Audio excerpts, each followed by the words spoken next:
As far as I'm aware, this is the debut album from Maxo named Lil Big Man, and I've got to say, I'm very impressed and I've been caught quite off guard by this. This is a very slick 30-minute rap album that just kind of doesn't really go the extra mile to do anything that you haven't heard before, but it certainly does the sound very, very well. It has this lo-fi production style that's very reminiscent of rappers like Mike, and the biggest comparison I'm going to make here is Earl's Sweatshirt. The flow of this thing and the vibe of this thing and the atmospheric beats across this entire album certainly remind me of some rap songs which came out last year. Not quite as heavy with its subject matter or emotionally punching as that album, but stylistically I do feel like there's a very similar sound to that, even though this album is a little bit more upfront with its sound as opposed to being kind of like buried and dusty and lo-fi like some rap songs was. The beats across this album are so smooth. I adore the production on this thing. It might be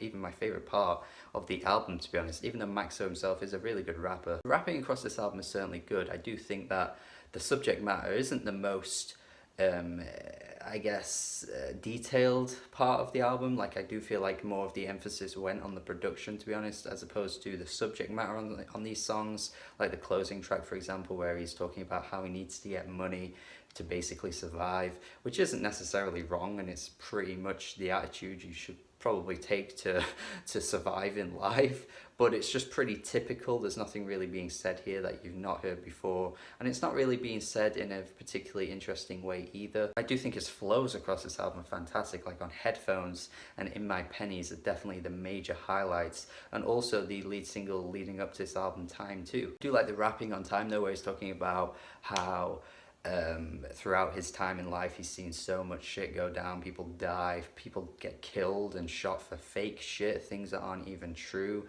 things built on lies, and yet he's still managed to survive his entire life and make it to this point. But I do think the most appealing thing about this album is just how intoxicating the production is.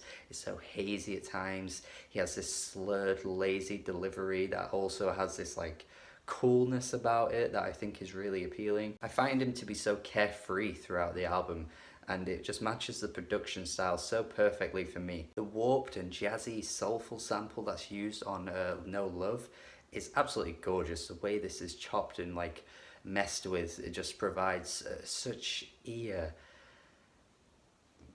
orgasms.